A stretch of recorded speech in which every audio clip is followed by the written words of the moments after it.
Welcome to Business Innovators Radio, featuring industry influencers and trendsetters sharing proven strategies to help you build a better life right now. Hey everyone, this is James Healy. Welcome back. Today I am speaking with André Viel of the New Hope Addiction Recovery Center. And we are talking about his new book, which is coming out, or has maybe come out by the time you hear this. It's called The Recovery Lifestyle: How to Leave Addiction Behind, Get Excited About Life, and Become the Person You Deserve to Be. Now, if you have not been living under a rock, you've probably heard about the impact that addiction and those addicted around the world really has been having on our culture. And we're so excited to have André here to tell us about his book and how he's helping his clients. So André, welcome. Thank you, James. Awesome. Well, tell us a little bit about first of all, let's talk about your book, because it's really cool. And I've been able to delve into it a little bit here. And tell us how the book is helping folks find this lifestyle that you talk about, how important it is for them to figure this out. Yes, the lifestyle is to me is the one of the biggest factors in recovery. Is creating the right recovery lifestyle, and then recovery lifestyle is different for everybody. My recovery lifestyle is different from your recovery lifestyle. Mm-hmm. So this book will help people if they go through the book step by step, how to create a healthy recovery lifestyle that could help them maintain their goal, whether it's sobriety or harm management or whatever that is. It will help them attain that goal. And that's not only for people that are in recovery, it's also for the families, because it's very important for the family to create a recovery lifestyle in order for them to take their life back into their hands, and have a healthy family system in order to support that person that's going through recovery. So it's a book that will help both the person in recovery and also the family that we so often forget about. That's a really important point you brought up there, is how this is not just about the person in recovery, which is where our focus tends to lie most of the time, but it's also on the family. Mm-hmm. Right? And the thing I got out of this, looking at the book and reading through it, the most important thing I see is that it's all about creating a new life that you are happy with, right? It's like this, like you say, it's a whole new lifestyle that's moving you towards something that you're excited about and moving away from something that is extremely detrimental for most people, correct? That's right. In life in general, perception is very important, right? Mm-hmm. So if you perceive, when you come out of addiction, if you perceive this as a new opportunity to recreate yourself, to find yourself and be the person you want to be, it makes life so much more beautiful. It's an opportunity that you now have to become the person you want to be. And in order to do that, it's important to create that lifestyle that will allow you to be that person and to surround yourself with the people that you want, Yeah, so true. Yeah, it's an opportunity to hit the reset button. That's right. That's right. Yeah, things are stuck, and I just need to hit reset. That's right, and reset is very important. If you go through rehab or whatever the modality you use to get out of addiction, and then you go back to the same lifestyle you had, it's counterproductive. It's just like somebody that has type 2 diabetes that's no longer on insulin, and all of a sudden decide, I'll just go back to eating fried foods and cake and dessert and so on, and hope that it doesn't come back. So right. Once you create that healthy lifestyle, it's important to stick to it. Right. Now, you touched on when someone comes out of rehab, do you see this book being an important piece for someone who went to maybe a traditional rehab and now they might be looking for some support or some ideas on how to take that experience and move further into this recovery lifestyle? Yes, that was my idea behind creating this book, is to give some resources to people when they come out of rehab. Because when you come out of rehab, often you feel alone. You know, you're Mm-hmm. starting this new life, and then there's no instruction book. You know, well, I just created one, so it's kind of a step-by-step program to help you create that lifestyle needed. But it's also an amazing book for the families while their loved one is in rehab. If they go through this book step by step, it will allow them to regain their life and also understand what codependency is, what enabling is, what addiction is, and make it easier for them once their loved one gets out of rehab. Because often when somebody goes to rehab, if the family doesn't do any work on themselves, unfortunately, often one of the family members end up bringing that person back down into addiction unconsciously without wanting to. It's just they lost a sense of self because they might have been the enabler trying to help that person all the time. And now they don't have that no more. So what do they do with their time? So creating their own recovery lifestyle is very important in order not to do that. Yeah, I mean, there are so many things. We don't really have time to go into all the different steps and things you cover in creating this lifestyle. But I see that so many of these are going to be beneficial, like you say, not just for the person in recovery, but for the family. I mean, you have, finding your passion and a lot of self-care and nutrition tips and all kinds of different things that anyone can benefit from, correct? That's right. There's 16 steps, Yeah. and they're all covered in this book on all these steps to help you create that lifestyle. And also, the book is a starting point. If they need extra help, I've also created an online group coaching program that goes along with the book. So there's a 5-week one for the families, and there's an 8-week one for the person in recovery. So there's a step up to that book. Right. Now, all of these steps, I think I understand that they're not going to resonate with every person, right? Like there's going to be certain levels that someone doesn't have to follow each step to the T. They might find some that would resonate more with their personality, like meditation. You cover that, and you give some great tips and examples on how to incorporate meditation. And that takes practice, right? It does. Yep. And yes, if like not every step will resonate with everybody, and that's why I'm saying that a recovery lifestyle is very individualized. You can't put everybody in the same box because everybody's recovery is different.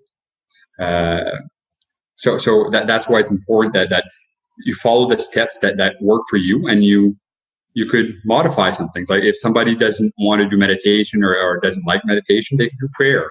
They could do adult coloring books. They could do yoga. There's many other activities that allows you to be in the moment and be with yourself. Right. And I think I see that's where someone like yourself as a coach would be able to help someone customize this kind of plan, right? They'd be able to pick and choose from all the different options, and you help direct. For sure. But I always recommend to go into anything with an open mind, because if you look at where you're at when you come out of rehab, you have to think, okay, the things I've been doing, how have they been working for me? Obviously, there's some change needed if you're just getting out of rehab. Your lifestyle brought you to rehab, So in order to change your life, you have to be open to trying new things. Now, it doesn't mean you have to stick with it, but at least if you have an open mind to trying it, you might be surprised. The first time I meditated, I had been saying for 2 or 3 years that I can't meditate. I want nothing to do with meditation. Now I teach it, you know? Right. So you have to have an open mind and try it. Right. Right. And I know a big goal of yours by writing this book and having this available is that it's something that can be very affordable for people, right? Like traditionally, rehab programs or hiring therapists or counselors or coaches can often be a little too expensive for people to continue on after rehab. Yeah. So this book is a great way for them to find some support. That's really basically almost free, Yes. right?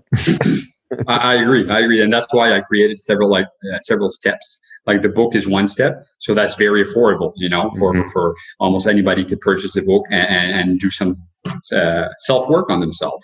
And if somebody needs more support, or in like from where I'm from, is small rural communities.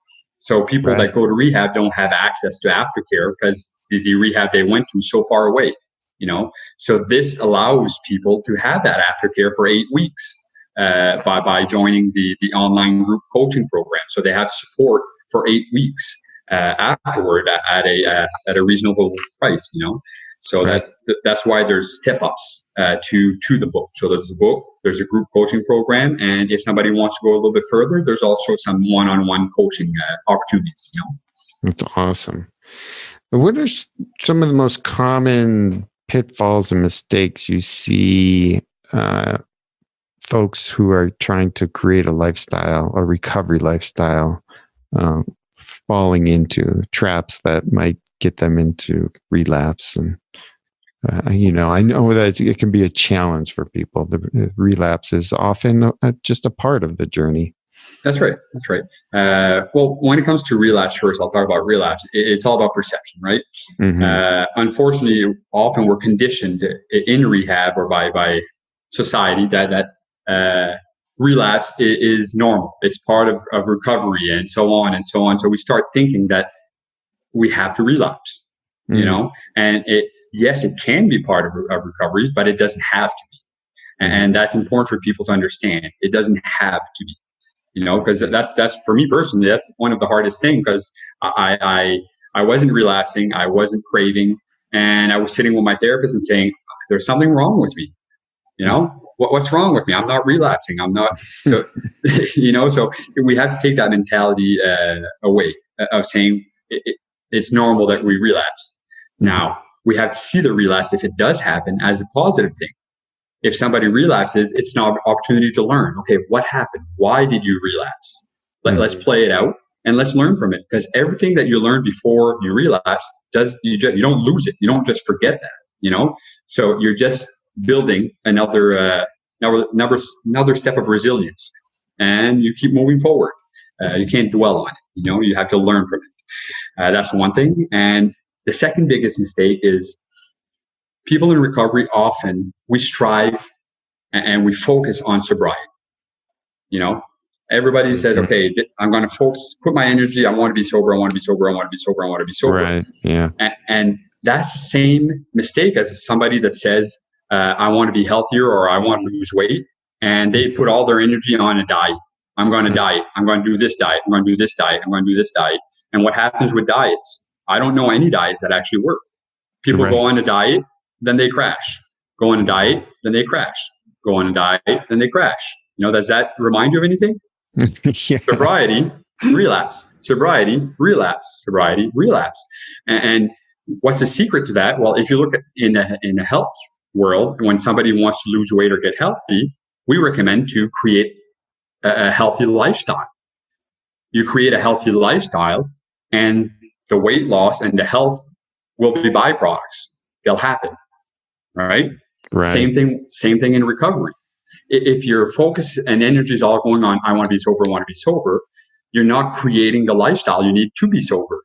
So instead of focusing on, I want to be sober, it's better to focus on your recovery lifestyle, on creating a recovery lifestyle that will allow you to attain the goals that you want to attain. If that's sobriety, that will come. It's going to be a byproduct of it, you know? So focus our energy on creating that recovery lifestyle because we do need to devote a lot of energy and time to create that lifestyle. Right. Yeah, and I think a lot of what I got out of your book too is that you're creating successes within your lifestyle that help support the success of recovery, right? Like your habits of gratitude, but also you had a chapter on your random acts of kindness, or a lot of the self-care and health and exercise and nutrition, and even finding new hobbies or doing something new. But a lot of that is like finding something that brings some joy and success into your world, and that can just be a bundled up piece of the whole recovery lifestyle. It's all about retraining your brain. Mm-hmm. Going into addiction, we trained our brain to be an addiction, to know how to be an addiction, and Right. same goes with recovery. You have to retrain your brain and allow your brain to have those little wins and those good times and so on. So it could recognize that you don't need substance or any distractions in order to be happy and enjoy life. Right. Yeah. Yeah. I think, it's also about finding success, maybe financially or maybe in work. Is that right? Because you have a chapter on budgeting, right? Because I think a lot of people get really down a path of money mismanagement when they're in addiction, and by helping kind of fix that and clean that up, that's another way to feel successful, right? Yes, and that's all about retraining your brain again, because in active addiction, it's all about instant gratification. You want to feel good, you want to feel good now. You want something, you want it now. And budgeting is about having a goal and working towards it. Mm-hmm. And learning how to manage your money and put them into places that will be beneficial for you, that will help you grow and get to where you want to be. So budgeting, I think, is a very important part of creating your recovery lifestyle, because it's hard to accomplish anything in our society today if we don't have the funds to do it. Right. So it's really important, I think, and it's something that we lack. It's something that we don't really learn in rehab or anywhere else. Or anywhere else. I was going to say, we didn't even get that in high school. Really.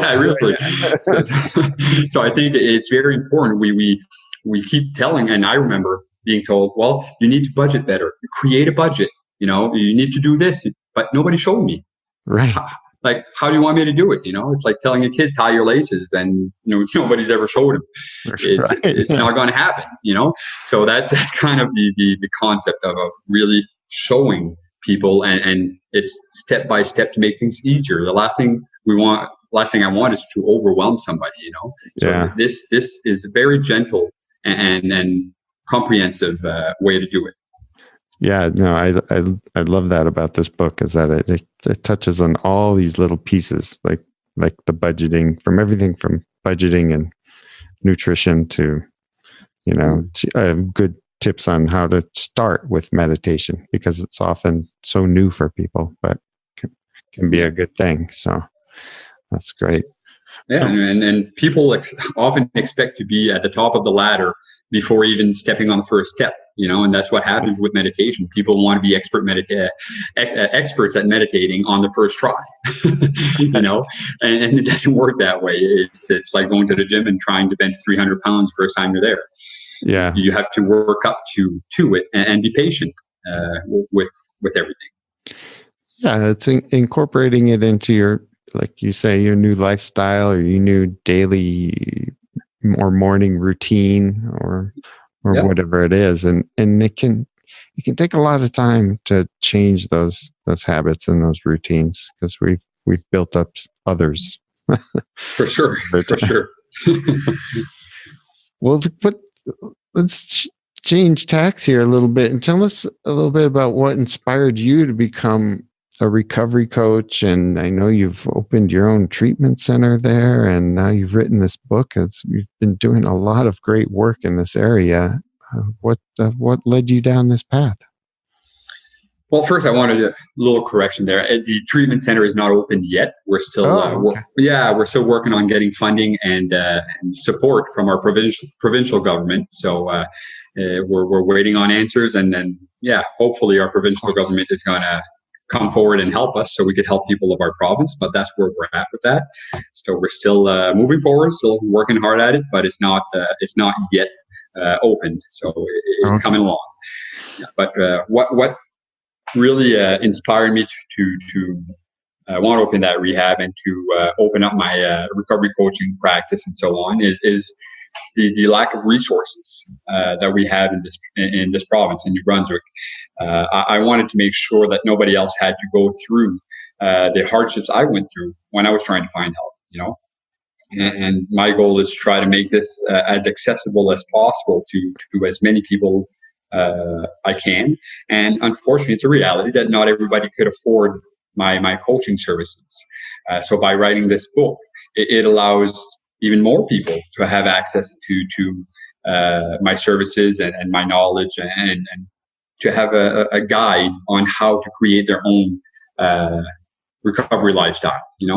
Mm-hmm. So that's a big part of it, because like I said, when I went through addiction myself and I was looking for help, it was nowhere to be found. So I want to prevent that. And families as well, too. I mean, that's a big focus of what you're doing. And I know families are often struggling to look for answers to questions when they have a loved one who's dealing with addiction. Yeah, well, I noticed since I've had my practice open, I've noticed that I'd say 80 to almost 90% of my clients start with the family. Because families are in pain. Mm-hmm. Families are struggling. Families don't know how to deal with their loved one that's going through addiction. They don't know where to send them for help. They don't know how to help, and they don't know how to help themselves because there's no resources for the family. So it kind of inspired me to try to create something to be able to really help them, because right now a lot of my coaching is done with families. Mm-hmm. Whether it's before an intervention or before I take on their loved one as a client, I want to make sure that the family system is healthy. That will help me do my job with the client, with the person that's going through the addiction. Right. So that's one of the big focuses that I have is families, and that's also why I created that 5-week online coaching for families. So now there is a resource, and there will be, it's not up and running yet, but a Facebook group for people that will take that online course, for them to be able to support each other. And because I know with my parents, when I was in rehab and afterwards in recovery, they had so many questions, and nobody to answer them. They had pain and nobody to help them. So I just want to try to help people not have to go through that and have resources. Yeah, I mean, it's so important to have a community and support, and to know that you're not alone, and that there are others out there who have experienced similar struggles and might have ideas and tips, on how you might be able to manage it as well. Yes.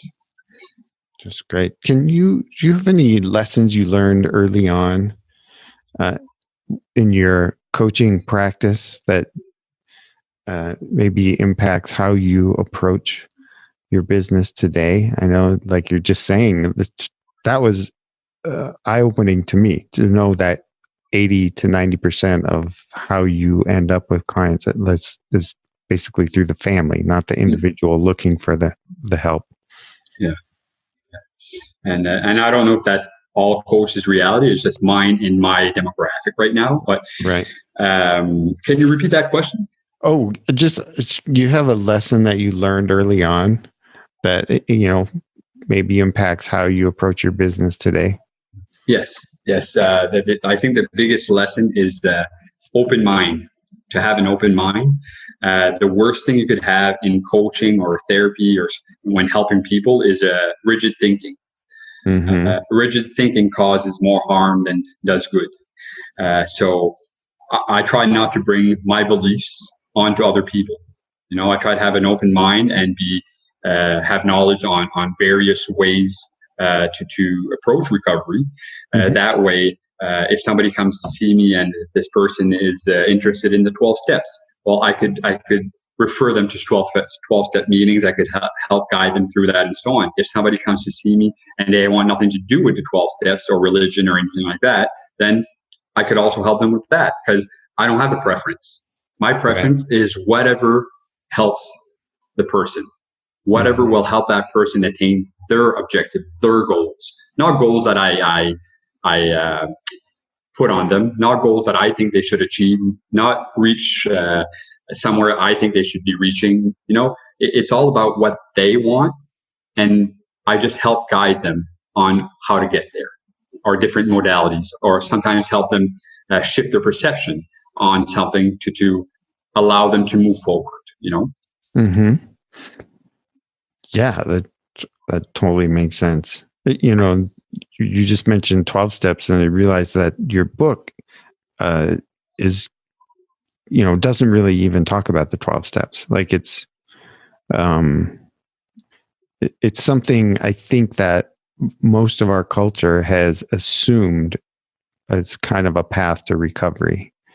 And what you're presenting is more of a well-rounded, holistic approach to creating a new lifestyle. And like you said, if 12 steps resonate with people, you'll help them connect with that, but that's not the focus.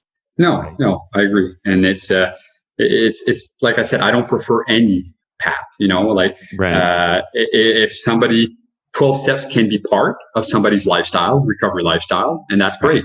But 8-step recovery could be part of their lifestyle. That there's other types of recovery models that anybody could use. So that I don't prefer one over the other. I have some clients that I refer them to yoga groups. Because for them, they don't want to do 12 steps or 8 steps or any kind of step meetings. But it's important to have community. Community is very important, and that's one of the very important things about the 12-step program is they create great communities. So it's just being an open mind and thinking outside the box. Where else can I create community? Right. Yogis, amazing community. It's all about peace and love, and why not? That's an amazing place to go for your recovery, or meditation groups, or art groups, or there's so many groups that exist now that you could be part of a community that are like-minded as you, of things that you like. Right. Or like you pointed out in your book too, finding hobbies. Like sometimes you can find something new that maybe you've never tried before or were curious about, and all you have to do is just look in your local community or look on Facebook, I suppose, and you can find a group and go to a meeting and try something new. I agree. For me, that was a big part of my recovery, is when I stumbled upon an app called Meetup. And it's any kind of hobby that you could think of. There's a group for it, So it is. I was in Toronto, which is not where I grew up. I was new there, didn't know people, didn't know anybody. That could be very draining or hard for somebody that's newly in recovery. So for me, finding that and being able to find groups that were of interest to me was very important for my recovery. It allowed me to start socializing again with people. It allowed me to get out of my little bubble. Yeah. And I even know someone who started their own group in Meetup, and it was just a women in recovery who wanted to go for a walk. Yeah. Something like that, it was and it ended up being like 5 women. That was the whole group, but they would get together every week and go for a walk, and then gives them a chance to talk and walk, get their exercise, and That's good. Keeps you accountable to do something on a weekly basis. Get out of the house, do some exercise, move, meet people, talk to people. It's important. Yeah. So it's not just finding groups. You could start your own. That's right. That's right. Awesome. Well, hey, how can more people find out about the book and what you have going on with your coaching, and even just starting a conversation where, maybe they have some questions and you can help direct them to some resources? All right. Well, there will be a website. It's not live yet. It's therecoverylifestyle.ca. So all the information is going to be on there shortly, but right now it's not live. So until then, they could always go on my Facebook page, my business Facebook page called Hope Recovery Coaching, or on my website, which is www.nevergiveuphope.ca. All right. So those are two ways that you could get information. Awesome. And we'll have all the links in our show notes, but if someone's listening, they can search for that and find it. And any last words of wisdom, especially for families who might be looking and have questions about what it's like to work with a coach, because that might be something new for people, a recovery coach. Right. Well, working with a coach, the nice thing about working with a coach, and I could only speak for myself, but it's availability. It's not like a 9 to 5 all the time. Like, I'm available when my client needs me to be available most of the time. It's also meeting clients where they're at. I'm not going to force a client to be somewhere they're not ready to be. If the client has been sober for a day, and that's fine. If they've been sober for 20 years, that's fine. If they don't want to be sober, they just want to do harm management, that's fine. There's no preset rule that says this is necessary in order to work with me as a coach. It's the conversation is easy. You could ask anything, and that person is there to help and guide you. If I don't have the answers, I'll say I'm not quite sure right now, but I'll find that answer for you. It's really connecting with somebody that has knowledge and experience, and that could help you navigate the industry, navigate recovery, navigate addictions. I often say sometimes I'm a matchmaker for people that are looking for rehabs, because one of the biggest mistakes is people don't go to the right rehab for them.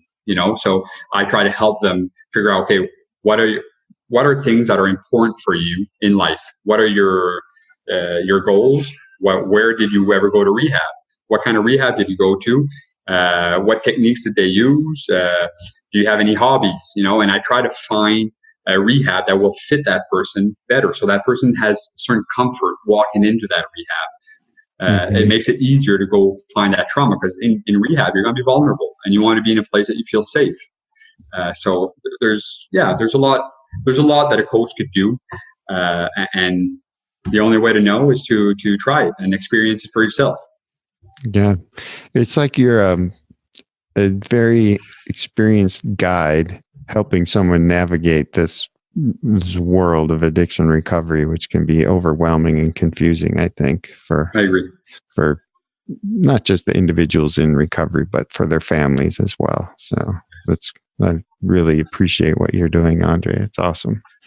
Thank you. All right, folks. Well, thanks again, Andre. It's been great chatting with you. Everyone, if you need more information or want to get in touch with Andre, check the links and check out the book. It's a good one. It's got a lot in there that we didn't even get to talk about. So. Okay. Thanks again. James. All right. Yep. Thanks for listening to Business Innovators Radio. To hear all episodes featuring leading industry influencers and trendsetters, visit us online at businessinnovatorsradio.com today.